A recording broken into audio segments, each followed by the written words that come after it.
13-year-old Kamani lived in St. Anne's Bay, Jamaica, with his mother, Miss Rena. Life was simple but good. Miss Rena worked hard to make sure Kamani always had what he needed. Every morning, they would start the day with laughter and small conversations over breakfast, even if it was just a single piece of bread or a bowl of porridge. Miss Rena made every moment feel special. She'd always tell Kamani, "Money isn't everything, my son. Love and hard work will bring you everything you need." Kamani clung to her February. words. He admired his mother's strength, even in the hardest of times. Boshki man, you're not fear cry. Them not dear nothing. Move the farm and lake one on with that big rock here.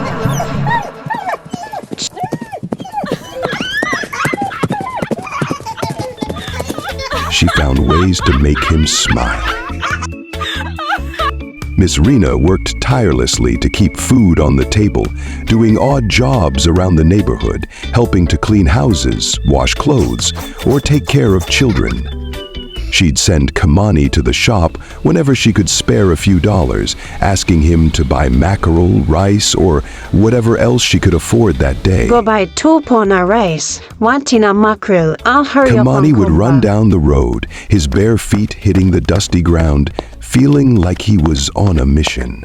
He loved those errands because they made him feel grown up, responsible.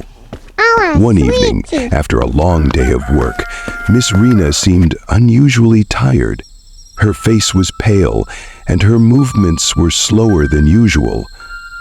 Kamani noticed her struggling to catch her breath as she sat down. Mommy, everything all right? He Why you asked, look so his sad? voice full of worry. Miss Rena tried to put on a brave smile, It's nothing, Kimani. Mommy is just a little tired. but over the next few days, Miss Rena's health worsened. Her face became thinner, her eyes duller, and she seemed to always be in pain. And Kamani would hear her coughing late at night when she thought he was asleep. He felt powerless, watching her suffer, not knowing how to help. Miss Rena could no Someone- longer work, and their savings quickly ran out. Kamani tried to help around the house, cooking what little food they had left, cleaning and taking care of his mother as best as he could. But he was just a boy, and the burden felt overwhelming. He started waking up before dawn to do chores, hoping that a clean house or a warm bowl of rice might lift his mother's spirits. But their situation only grew more desperate.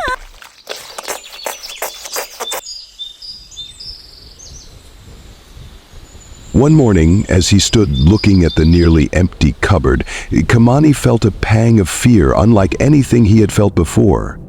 What would they do if his mother couldn't get better? What if she never could? Desperation gripped him. With no family to turn to and no money, he began stealing. He started small. He would slip a mango or a few bananas into his pocket from a local vendor when they weren't looking. He told himself it was harmless, just something to get by, but as his mother's health continued to decline, he found himself growing bolder. He started taking money from people's pockets or lifting small items he thought he could sell.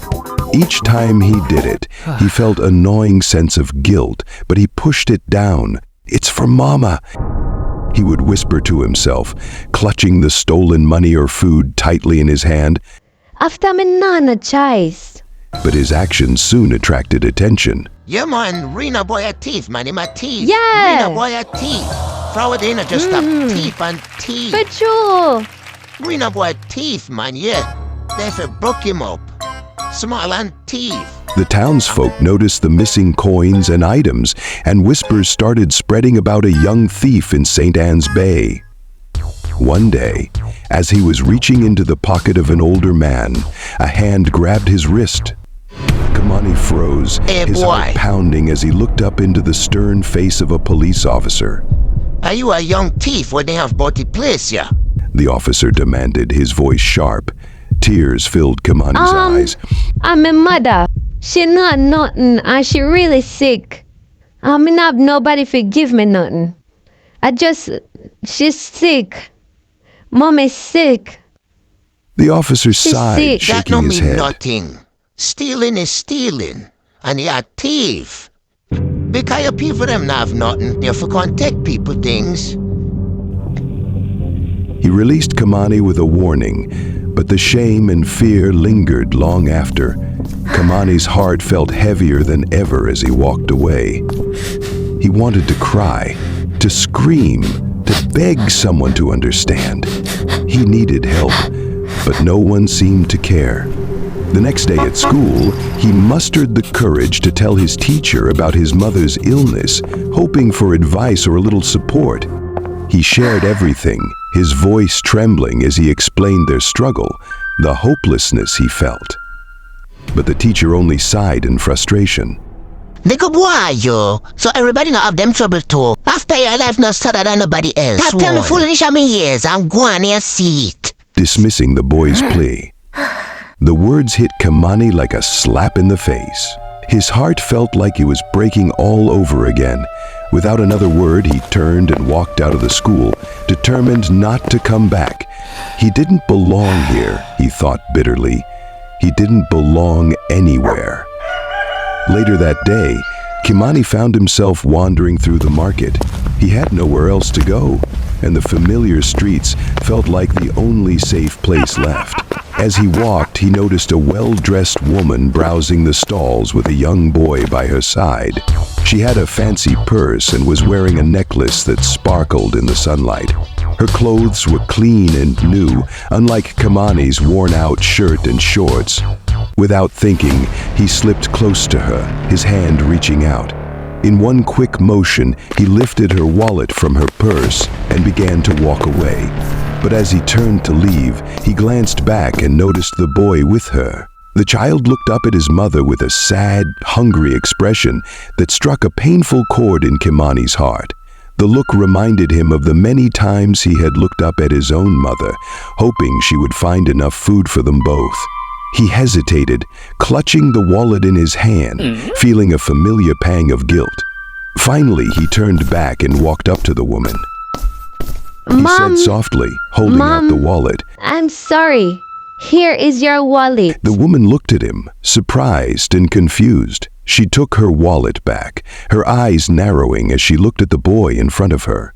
Why would you take my wallet? What's going on?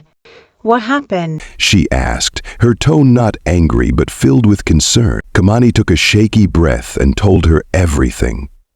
He poured out his heart, telling her about his mother's illness, his helplessness, and the desperation that had driven him to steal.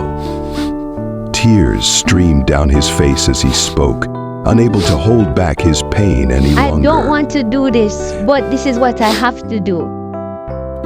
As he finished, he looked down, ashamed and expecting her to scold him.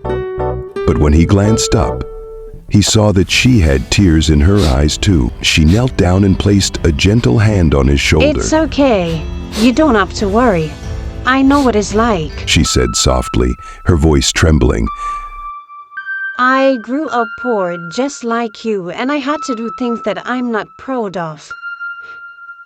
But you're still young, and you don't have to go down this path. She took a deep breath, her gaze softening in front of her. You see that store over there? Yes, I own it. I will give you a job. You don't have to steal no more to help your mommy. Kamani stared at her in disbelief. Her kindness, her understanding. It felt like a miracle. He wiped his eyes, trying to find the words, but all he could manage was a choked, "Thank you." That night, as he lay beside his mother, he whispered a prayer to God. Mosai, please forgive me. I will never steal ever again. I didn't mean it. Kamani began working at the shop, learning how to stock shelves, sweep floors, and greet customers. The woman taught him patiently, treating him with respect and kindness. Each day he earned a little money, enough to buy food and a bit of medicine for his mother. He grew stronger, more determined, finding a sense of pride in his Mommy work. love you so much. Come.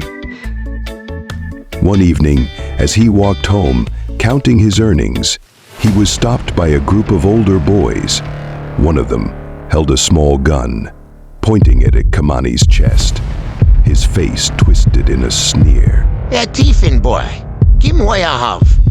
Yeah, man, I ain't see Kamani's one man heart raced with thief. fear as they walked closer towards him.